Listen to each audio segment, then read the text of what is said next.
Hey guys, and welcome back to another episode of Food School Smarter, Stronger, Leaner podcast on a mission to inspire a world where food makes us better. And a world where we know how to use that food to make us better, make us feel better, make us perform better, look better. Food can do so much for us, guys. I'm reading this new book, Gut-Immune Connection.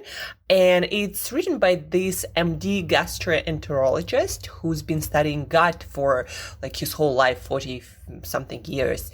And in this book, it's his second or third book. He's talking about connection between the gut and all the other different systems in our body. Like in this example, he's obviously talking about immune system and how gut is connected and influences our immune system. And in fact, 70% of our immune cells are produced in our gut. But guess what, guys? Gut is where food comes into our body. Gut is what's designed to digest and metabolize and process that food, right? And so, no surprise, how your gut works and how it influences your immune system, it depends on the foods that you put into that body. Think about into that gut. Think about this in this way. Your gut is like your first line defense against external environment that you bring into your body.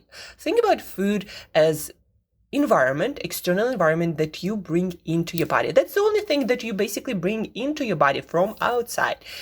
And that and then gut absorbs and metabolizes that and translates the information about that external environment for the rest of your body and for your brain and for your immune system. And that's why it's so powerful to use food as a signaling tool for the rest of your body. Like, what's going on in my environment? Are there enough nutrients? Should I starve, or should I, burn fat, or should I put on fat and keep it? Should I engage my immune system to be attack ready and attack anything that's coming in, right? Food has the potential to reduce and increase your stress levels, improve or make it worse, like your mood.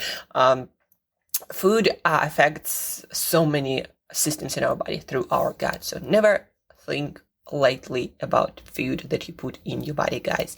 It affects every single aspect of your being, from your energy to your emotions to your thoughts to the action that you take or that you don't take. People on a diet that is highly in ultra processed foods tend to be less communicative, less outgoing, because they actually suppress their gut microbiome, and that makes gut microbiome more defensive and not as sociable, and that makes you more defensive and not sociable, believe it or not.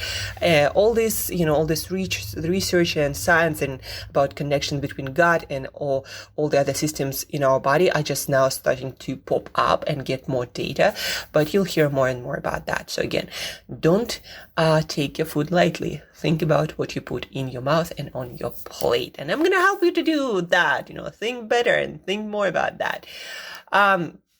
But besides food, guys, food eating behaviors, it's a part of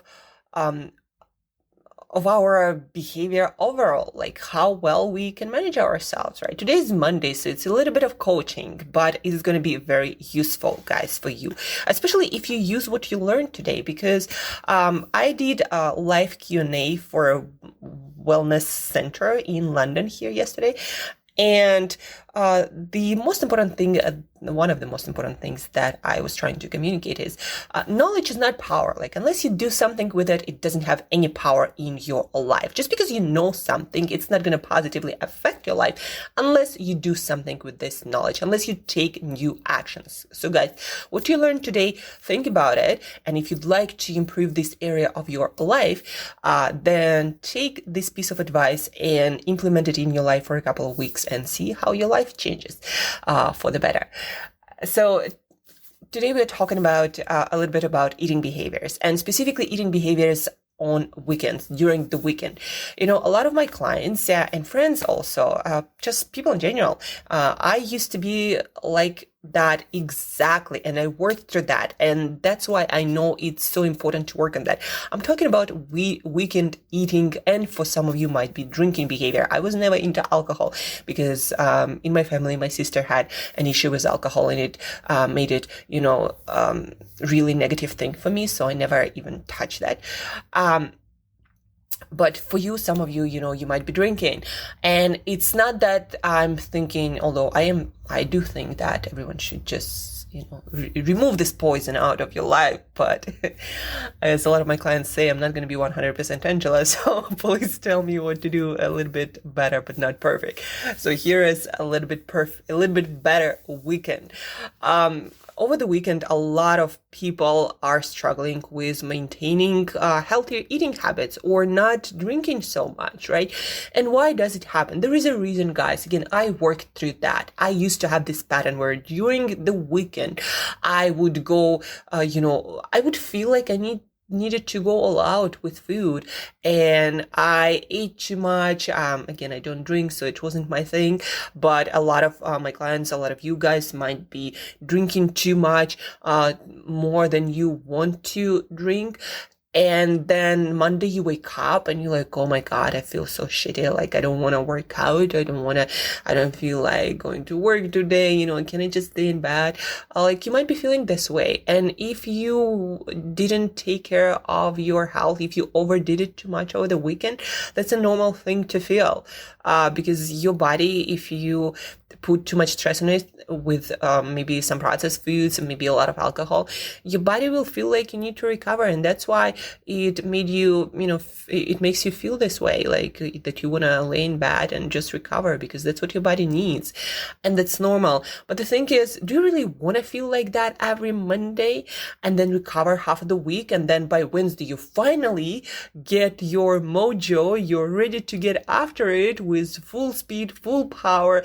But then, you lost those Monday and Tuesday, and maybe there were opportunities that were once in a lifetime kind of opportunities, and you didn't show up for them. You didn't even look in the direction of approaching new opportunities because you felt like shit. And guys, that happens. And a lot of opportunities would not come the second time in your life. And so that's why when you're on, you want to be on. You don't want to be just getting over the weekend for half of the week. It's a lot of time. It's like you waste half of the week, and over the year, it's like half a year. And then over the course of your life, you lose half of your wake time. It's not a good idea, guys. And you can still have some fun, but not to the extent that you have to recover for a couple of days after that weekend. Like, do you really want to just live your life from one drunken weekend to the other, or one binge eating weekend to the other? When I used to binge eat on a lot of sweets, actually, like cookies, that was my thing. Not so much pizza or other stuff. And again, I'm not into alcohol. When I used to do that, like, first of all, over the weekend, I didn't want to do that many things. Like this weekend, I went and tried wakeboarding for the first time.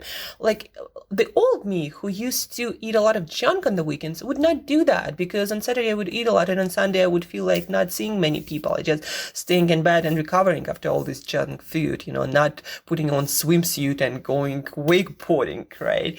So it used to affect my life a lot. And it's not like I can't have fun or I can't have cookie. No, but it's okay to have one cookie, and then the next day you feel amazing and you're ready to go. So the point is, guys, this weekend, when it's unmanageable, when you drink too much, when you eat too much, to the point that, again, you feel like you have to recover a couple of days and you can't go, you don't feel like getting after opportunities or talking to too many people or presenting things, even though, there might be, I don't know, like super important investor or opportunity coming up on Monday, and you're not gonna get after it. You're not even gonna see it because you are not feeling up for it. So the point is, guys, you need to learn how to manage your weekend, and that's where next level of your growth gonna happen. When you learn how to manage your weak moments, that's where the most growth gonna happen for you, mentally and emotionally and in your work. So what's the best way to do that? believe it or not, guys, it's just having a plan. I was talking to a client of mine, and we were talking about how it's important to have meal plan and drinking plan for the whole week. Like how many times you go out to drink every week? How much exactly of alcohol you're gonna drink? Like, is it a drink? Is it a two? What is your cut-off amount? You gotta have this, because at the moment when you're with your friends, you might be, whatever, I'll drink a couple of more drinks and then a couple of more. And then next morning you wake up and you feel like shit for the next few days. And, you'll have to recover for quite some time, because it takes time to remove all this alcohol and everything out of your system. And that all happens because you never had a plan. Like, what is your cutoff amount? One drink, two drink? What is the amount that allows you to have fun, but also feel good the next day? Like, what is that amount? The same with food. Like, yeah, you can have a dessert, but what's the amount of food you can eat? You can enjoy yourself and still feel freaking good the next morning. Like, what is that for you? If you're losing weight, if you're changing your body composition, if you're building muscles, okay, to make progress, you need to make changes and you need to maintain those changes. So what is the plan? The weekend, 2 days, and if you start on Friday evening, it's too much if you just go all out without plan. You're not going to ever make any progress with your health or your fitness or even your work, because a whole weekend can screw up like half of your next week when the best opportunities can be approaching you. So what is the plan? So the best coaching strategies, the foundation of coaching, of self-coaching, coaching other people, is having a plan that is attached to your goal. Okay, what is your goal for your health, for your fitness? And what does it take for you to make progress? Are you making progress doing what you're doing right now? How is it working for you, right? This overboard weekend, like how is it working for you? I bet not so well. Like from my experience and experience of all the people that I worked with. So what is the plan for the weekend? What are you doing with food? Again, what do you allow yourself? What is a good amount, again, that allows you to have fun, but not that much fun that you'll have to recover the next day and maybe a couple of days after, right? So what is that amount? What makes you feel today and the next day and the day after that? What is that amount of alcohol? Like one drink, two drinks on Friday, on Saturday? How many days a week do you allow yourself to drink? And for example, if you have a birthday, like I have a birthday coming up this week on Tuesday, but I don't drink, but some of my friends do. And so if on Tuesday you decide, okay, this is birthday, I'm going to have a drink. So how many drinks? 1, 2, so you actually feel good on Wednesday because there is a whole week, going on after that birthday. So how many drinks? And if you drink on Tuesday, like, are you going to drink on the weekend too? How many days a week are you going to drink? Or, eat that sugar or eat that dessert? Like, you gotta have a plan. You gotta have a plan, commit to it, and don't negotiate it with your brain, with your mind. As simple as that. Making decisions in advance about your food, about your drinking, about your workouts, about everything. Now, today is Monday, guys. I usually pre-plan everything either on Sunday or on Monday. All of my workouts, I already did my shopping for the week. So I know exactly what I'm eating in what amount, and if I allow myself to have a dessert or to have a bigger meal or to have a lot more calories, I know exactly on what day, and I know exactly what I do the day after and the day after, and I know exactly what I do the whole week. And believe it or not, once you make a decision, it doesn't require that much willpower. It just doesn't. But you gotta make a decision in advance and stop negotiating. Make that decision, write it down. Like, I have my journal, and at the page on every single day, there is my workout written down. Also what I eat, like my main meal of the day, whether I'm having fish or shellfish or anything like that. When I fast, I usually fast a whole day once a week. So it's all pre-planned, and I just make sure that I do my best to follow this plan, right? But believe it or not, guys, it's going to be so much easier once you have a plan. Like, when do you drink? How many drinks a week? How many exactly? Like, how many, but not more than that? Like, what is your amount? You got to make decision today before the weekend, on Monday before the weekend, not when you're already in a bar with your friends. That's not a good time to make decision. And That being said, guys, if you did drink on the weekend, then yesterday I was also asked this question. So, what's the best hangover cure? Well, hangover cure is actually quite simple. The most like headaches and other symptoms you are experiencing because of severe dehydration. Because when you drink alcohol, there is such thing that your body excretes water to the point that you become dehydrated. There are certain hormones suppressed. So, the most important thing for you after your drinking episode is to drink water, but not just water, not just plain water, because you need electrolytes actually to properly hydrate yourself. Those minerals that helps your body to put the water into right places and hold it instead of just peeing it out. So in that water, per half a liter, you're going to put 1/4 of teaspoon of sea salt. Like I recommend sea salt, not refined salt, but whatever salt you put. So for half a liter or about 700 milliliters, 1/4 of teaspoon of sea salt. You're also gonna squeeze in there 3-4 lemons, and if you drink, let's say, a couple of liters of water, then do that accordingly. So 3-4 lemons per half a liter of water, 1/8, 1/4 of teaspoon. So it's really tiny amount of salt. But not a pinch more. So salt in that water, 3-4 freshly squeezed lemons for potassium and other electrolyte that you need to stay hydrated, and magnesium supplement. For all of your hangovers, guys, purchase pure magnesium powder that looks white powder. It doesn't taste like anything. It dissolves in water. So per 500 milliliters of water, you're gonna use half of a teaspoon. That's the amount. So half a teaspoon of magnesium, pure magnesium powder per 500 milliliters of water. So you have 500 milliliters of water, and you just multiply that by the amount of water you're going to be drinking. So half a liter of water, 3-4 squeezed lemons, depending how big those lemons are, 1/8 of a teaspoon of sea salt, half a teaspoon of magnesium. I'm just, recommending so many things that I need to repeat it in my head. So in my head, half a teaspoon of magnesium, 1/8 of a teaspoon of sodium or salt, sea salt, 3-4 juiced lemons, and start drinking that. And what else? Sauna. If you have access to sauna, sweat it out. That will help you to get over hangover much faster.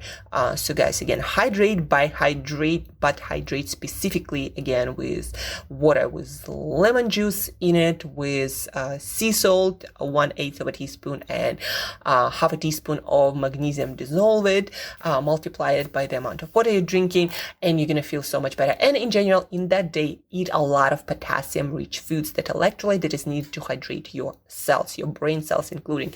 So potassium-rich foods: bananas, avocados, mushrooms like those button mushrooms, so chestnut mushrooms or portobello mushrooms, palm hearts, canned palm hearts, beans, sweet potatoes.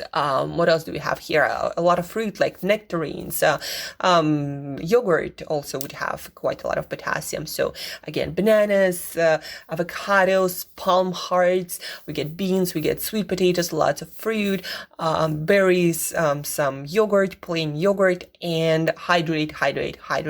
Do some sauna, do some exercise, and you're gonna feel so much better. Especially hydration. Number one, look into that. Potassium-rich foods that I just named, sauna if you have it, and whenever you feel, start exercising, because sometimes after drinking you don't necessarily feel like exercising a lot. So go into sauna instead and sweat those toxins out. And that's it for today, guys. So how to not have a hangover cure, make decisions in advance. If you drink, how much, how many drinks exactly, no more than that.